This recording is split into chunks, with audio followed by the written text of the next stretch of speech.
good pest management service starts at the core of not only the company providing it, but the service technician as well. Let's be well trained and have a belief that we care about the location from top to bottom and more than just a pest management, but the care of the structure, the care of the maintenance of the building that we're servicing. And in a weird way, it kind of all relates to pest management.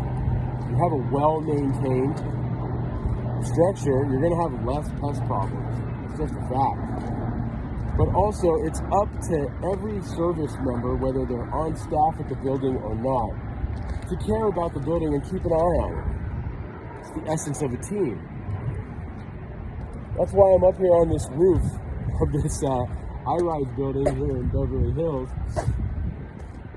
And it's because a lot of times guys are asking, well, how come you're going up and walking the roof? Well, a couple things. Bees can hang out on top of a high-rise roof. It's a place you can have a bee issue and have it go unnoticed for quite some time. And that beehive can evolve and grow quite large and cause quite an issue. So we want to stay on top of that. Birds, of course, are always an issue depending on how high the building is. Now, this building here is about 10 stories up, so pigeons can get up here, but a little bit too high for them.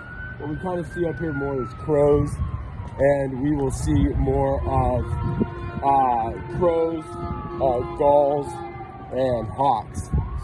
But again, I'm also up here looking for things like water, standing water. Can this cause a leak? Does maintenance staff need to know about that? I'm also looking over the edges to make sure the palm trees down below are touching the structure and allowing pests to gain access onto the parking levels.